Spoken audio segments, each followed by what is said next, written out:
правда не був трупом. Мені тоді, може, годок 7 було. Раніцею все було нормально.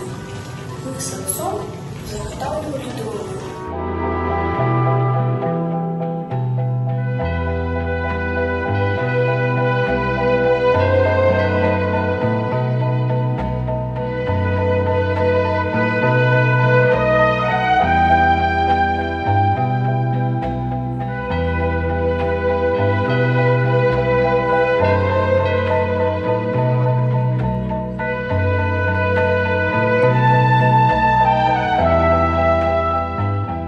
И 22 марта 43 года деревня Ходынь была сожжена вместе со всеми ее жителями.